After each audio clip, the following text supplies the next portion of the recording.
Do you know who we think might make the best MLB brand ambassador? Find out this week.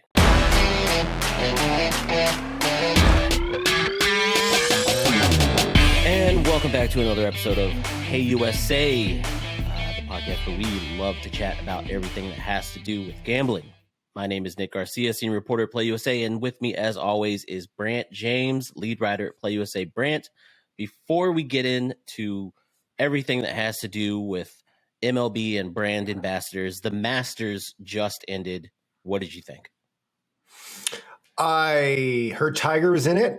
I've yet to find it anywhere how he did. No, it was interesting. I will admit that I didn't watch a single second of it on Sunday, but if you had a phone, you knew how he was doing. Just him being there, him competing. Obviously, it went belly up for him on Sunday. Yeah. Quite a spectacle. We don't have the figures yet on the amount bet on Tiger, but we know that he stirs the drink, and folks all over the country and the world were so interested that they were betting on him. So I'm sure the sportsbook industry and golf in general is glad to have Tiger back. I know that I put $5 on him, so I'm part of that collective that when you see the guy, you just got to throw money on him. But this week we have some interesting stuff to chat about. We're going to chat a little bit about, who we kind of see would be the best major league brand ambassador. But before we get into that stuff, I got two small topics that I kind of wanted to chat about a little bit. One of them has to do with the first round of interviews for a Chicago casino, and the second one has to do with the NFL. So on the first one, for those of you that have been following along, and again, this story will be linked in the description below, but Chicago is in the midst of selecting an operator to run the city's only casino. Those three operators are Hard Rock, Bally's, and Rush Street Gaming, aka Rivers. So they held some public comments. So they brought people in. They had these big auditoriums filled with people, took comments, blah, blah, blah. And eventually Lori Lightfoot, maybe by late spring, early summer, will select the winner. Now, the interesting part of this is it seems that none of these neighborhoods want a casino, or at least have said that a casino would bring some type of positive effect. They, throughout all three interviews, which took place last week, they kind of said everything from it's going to cause traffic, it's going to increase crime, the typical talking points. But the interesting thing that, of course, lawmakers want to know is how much money would come to the city. So breaking down a few revenue numbers, Bally's expects after 6 years to generate $191 million for the city. Hard Rock, $185 million for the city, and Rivers, $174 million for the city. So my question to you, Brant, is do you think that it's smart for these casino operators to undersell their estimates for kind of like their projections? Do you think it's smart to undersell or oversell? No, I think you should oversell. The old business maxim is undersell, overperform. But I think in the case when you're putting yourself out to a city and you're going to build a tangible thing in a neighborhood, a building that you're not going to take away. They're not going to critique you and say you must get rid of it. You came in under revenue projections. Yeah. I think you put yourself out there. You put a big number out there, and you convince them that you're the best option. I don't know why you would hedge, gambling term, on that. My only reasoning for kind of hedging and underselling is you always get into the headlines when you don't meet those projections. Because for as long as I can remember, as I've been following gaming.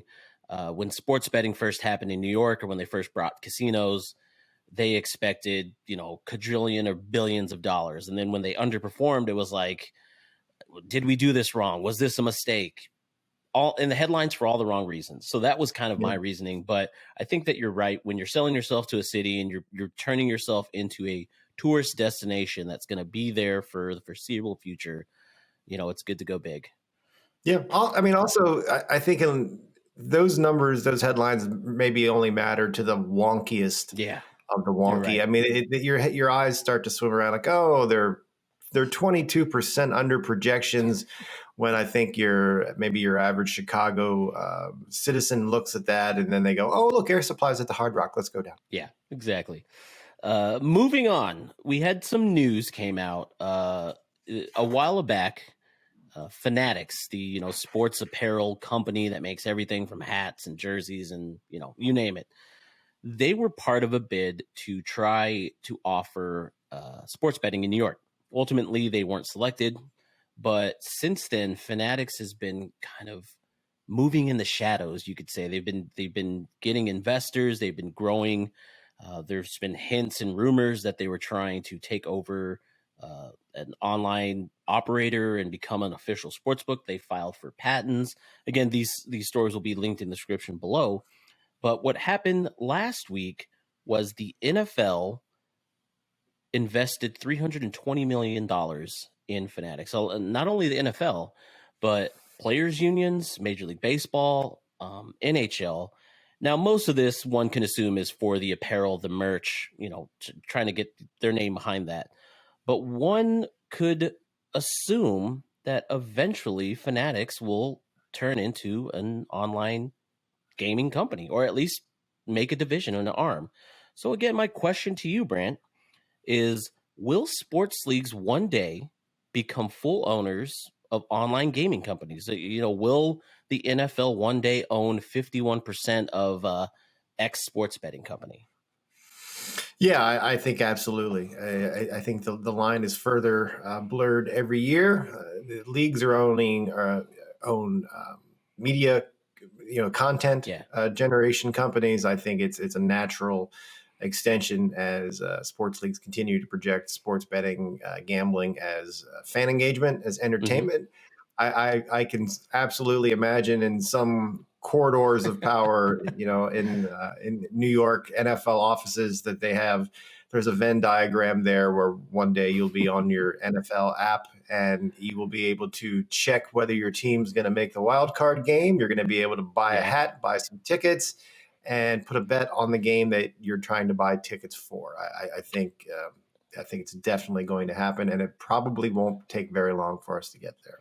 Yeah, when you think about it that way, it's almost like the perfect ecosystem. Buy your tickets, maybe buy a jersey, throw a little money on the game, walk into the stands, buy your food from your phone. At Guaranteed Rate Field this year, they're going completely cashless. So everything can be done by its phone or, by card. So it's going to be crazy. But that's enough of me. Enough of the stuff that I've been worrying out. Again, really ever enough of you.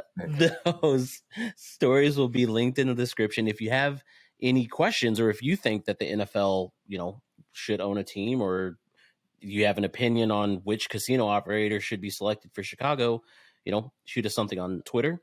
But Brant, you have something exciting to talk about by way of MLB ambassadors. Is that right?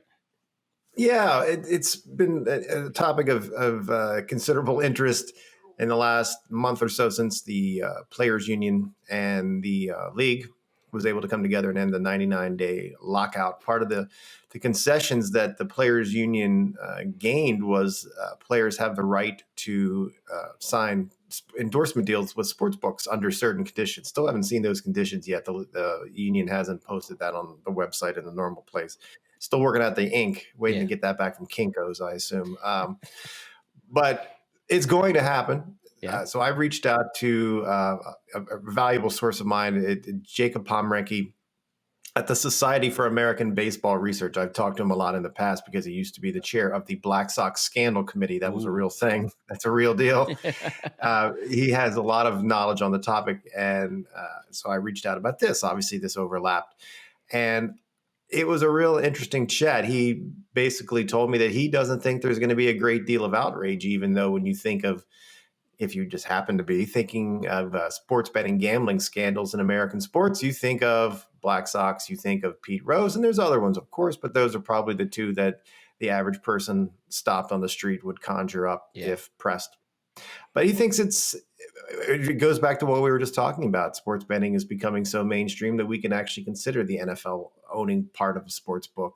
I think they're already invested in DraftKings as it is, but it's such a normal thing that he believes that it will not be a massive source of outrage, as I thought. I thought there's still enough traditionalists in the game, even though they're getting, a DH in the National League and the shift, no shift, and extra playoffs. There's enough things to make traditionalists really mad. I thought this would honestly just send them off their rocker, but he doesn't believe that's going to be the case. So that was a pretty interesting conversation we had. The story is written. You can check the description below for the link.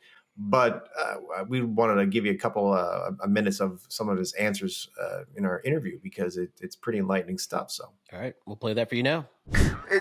Fan reaction is always such a big deal to any professional sports league, and in baseball, fans have been inoculated for so long by the 1919 Sox and Pete Rose and some other things.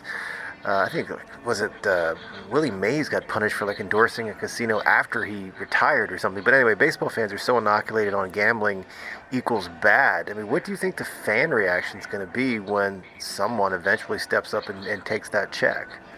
I actually don't think it's going to be, much outrage. I think, certainly we've seen overwhelmingly fans are supportive of sports gambling in general, and, want to participate. I think the numbers in all the states that have legalized it, show fans are overwhelmingly in favor of legalized sports gambling. And so I don't think there's going to be any real negative backlash to this because, if athletes are endorsing sports books, well, that's what fans are looking for anyway. So I don't think fans are going to have any different reaction than if athletes are endorsing a car dealership or a restaurant or anything like that. I think we're so used to seeing athletes around the community and supporting various businesses, and frankly, a legal sports book is just as much of a legitimate business as anywhere else. I think it's it's almost nostalgic in a way to think of athletes and sports not being involved in gambling at all. That is something that again, previous generations would have found unthinkable. And you're right, Willie Mays and Mickey Mantle both got punished by the commissioner, Bowie Kuhn, in the late 70s, early 80s for associating with sportsbooks. And, they weren't really doing any more than athletes today. They were basically, serving as celebrities. They were doing meet and greets. It wasn't a full-time job for either of them. But, yeah, they got harshly punished, and it was, definitely a very different era back then. All right. So that's that nice little interview. You can check out the full thing on the audio version of the HeyUSA podcast that you can find on all platforms. But I think what Brant and I are going to do, we're going to kind of discuss a little bit who we think would make the first perfect MLB brand ambassador. Brant, I think you curated a nice little list for us. You want to go one by one, or you kind of want to read off the whole thing and then we kind of just, talk about it? Yeah, we can hash through. Well, to me, there was one, and I reached out to a lot of brander marketer types that we tend to run into in this job to get their opinions on the criteria. And we all kind of agreed. We all kind of agreed on who a really logical one would be. And it seemed extremely logical until I started writing it. Well, Bryce Harper, he checks a lot of boxes. He does.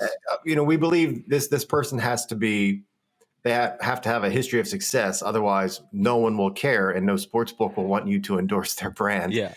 Also, we have a feeling that you sort of got to be an upper 20s guy. You have to establish yourself. You have to have a reputation of, being around, being there, being a stand-up guy, because obviously sports betting, you want to have someone you can trust. And it just has to be someone that elicits a reaction from fans. You don't want them necessarily to be a villain, but it's got to be someone who keeps eyeballs trained on them. So for me, the obvious first choice, checked all those boxes, was Phillies outfielder Bryce Harper. The guy's even from Las Vegas.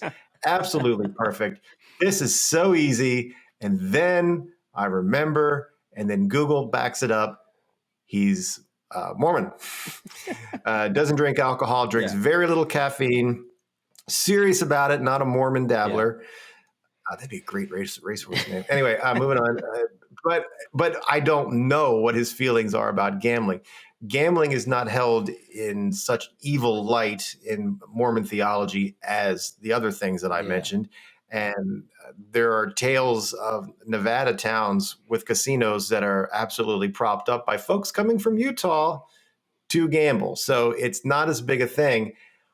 No one's asked him yet. And, whether he would find that to be a clown question, bro, Yeah. I'm not sure. But someone needs to ask Bryce Harper because he's, for me, the obvious number one pick. I mean, how are we gauging success by one of those, the things that sits right here whenever you win the big game? Or are we just talking numerical success here?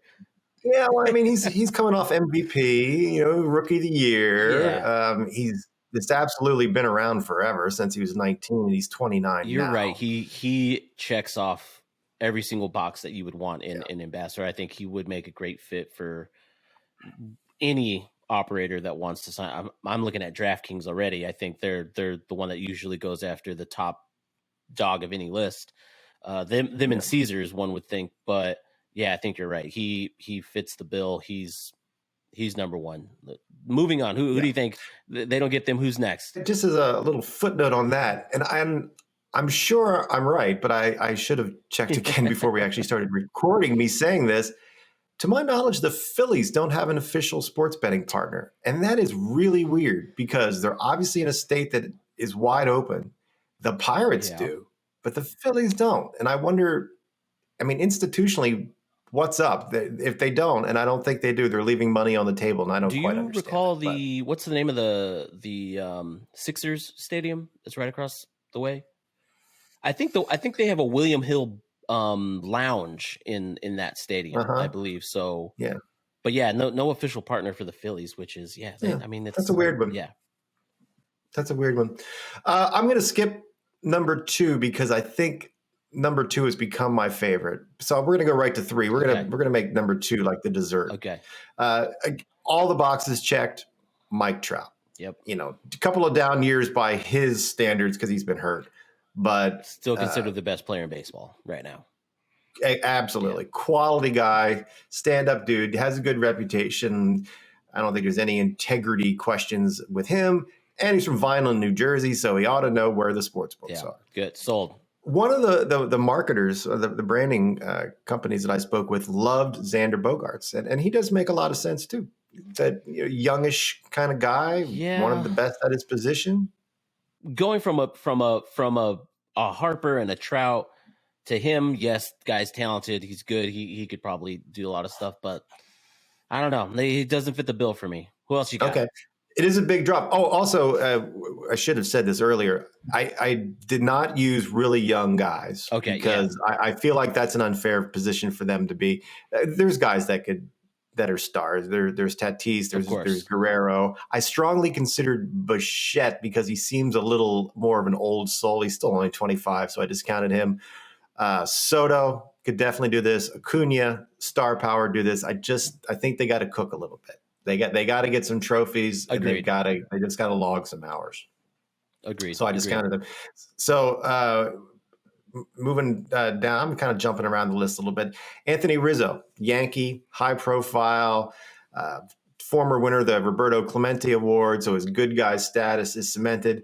Not a superstar, just a guy that's around. Dude looks like he could have a beer with. He's 32. He's on the back end of this thing. I could see him doing it when he retires if he doesn't do it now, but I think he's got some possibilities. I think the big thing he has going for him is plays for the Yankees. What bigger name associated with the sport? I mean, it is his name. It's going to be Anthony Rizzo. It's not necessarily the New York Yankees, but he's a Yankee.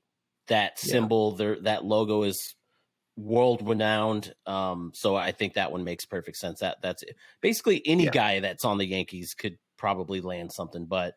Absolutely. But Rizzo, that's a good one. That's a good pick. Absolutely. And staying in New York, Jacob deGrom, Mets ace, 2-time Cy Young, resume is filled in. Seems to be a fairly gregarious type, a little bit of a prankster. I feel like maybe he would have fun with this.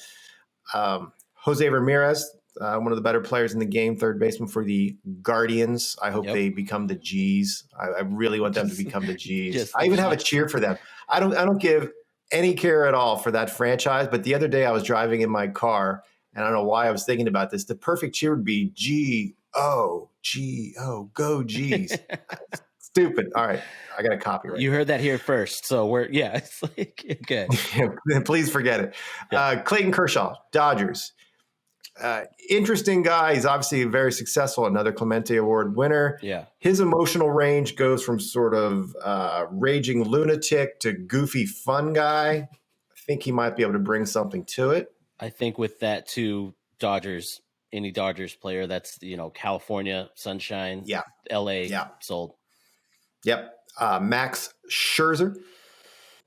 Three Cy Youngs, Mad Max, a bit intense, but I think if he tells you to do something, you damned well better do it. So I think that's good if you're signing him. Yeah. And your favorite's going to be Tim Anderson. I believe he plays for some team in Chicago that's not the Cubs. Face of baseball, I think. Face of baseball. Yeah. Tim Anderson would be a good one. I think much like you kind of said, needs to log a few more hours and get a little bit more success under his belt. That list is pretty good. Again, as Brant said, if you want to check out the full list and that full story. Oh, wait, sir. Don't forget the dessert. Because I actually had to write this down to realize how perfect this was. Okay. And maybe this guy should be number one. Hit me. You don't know who I'm going to say, do you? Nope. Hit me. Mookie Betts. His name is Betts. His name is a sports betting platform, but he's also really freaking good. Yeah. He fits all the criteria. From the name to the performance on the field, that's the guy. Can you absolutely see it? I mean, you talk about like, go get your copyright guy. Look at the billboard. Mookie Betts with DraftKings. Yeah. Oh. Did we just coin this? Do we need to patent this real You're quick? welcome, DraftKings. You're right. I hope they do that so I can complain about it. That is forget the rest of the list. That's the guy you want. That's the guy that every book needs to go after right there. Mookie freaking Betts. Yeah. Wow. I feel like we did a lot today. We did. But as we said, link in the description for that story. Brant, before we get out of here, who do you think? Give me who do you think is going to be the first one? You think Mookie Betts is going to be the first one to sign one of those deals? I'm really curious if it's going to be. I don't think it's going to be Harper. Someone's got to ask the question. I got to call one of my friends who's a beat writer in Philly, and I'm going to have to see if he'll ask the clown question, bro, and set his neck out on the chopping block for that answer. It really feels like it could be a Yankee, but I swear to you, I'm really rooting for Mookie Betts now. I mean, you talk about disarming the public because they're all going to go Mookie. Oh, I get it. Yeah. And then the doors open. Everyone else can run in. Again, this is our opinions on who we think. This is nothing. None of this is official. It's just our opinions. I think the first person is going to be Mike Trout. You heard it here first. Solid choice. Mike Trout. I'm playing it safe. I would say he's not going to have the best odds to win it, but minus 110 maybe to get that. I think that's him. It's a great choice. It's a solid choice. No one's going to carp about Trout and carp. I did not mean that. All right. You're with all the puns today. You're locking it all in. I swear to you, I was not trying to do that. But yeah, I think Trout is a good one. We will keep you, and then I'm pretty sure whoever makes that list is going to vault up the power poll. Don't you think? Oh, they're going to go extremely high. They're going to make a run at Shaq, Shaq got moved to number one now. So that'll be in the description as well. So yeah, check that out. It will be. Oh, you know what also is going to be in the description? You know those brand or marketer types that I told you I'd been talking to this week. One of them told me that we've got to get on the TikTok. And I was like, no, we don't. And he said, yes, you do. And I said, no, we don't. And he said, yes, you do. And I said, I don't want to. And he said, but you have to because you should. So I did. So now we're on TikTok and I need you to go and like TikTok on it because I took some time and I feel like you're using the word wrong a little. The TikTok. I don't want to use it right. I don't want to learn it. I don't want to get in the groove. I do. But please just go patronize our TikTok. So there you have We'll it. put that in the description. TikTok, follow us on Twitter, subscribe to the channel. If you have any questions, maybe we'll throw out a Twitter poll out there to, who do you think is going to be we'll do the top 5 or something, the first MLB ambassador. Like, follow, subscribe, as I said, and we will catch you on the next one.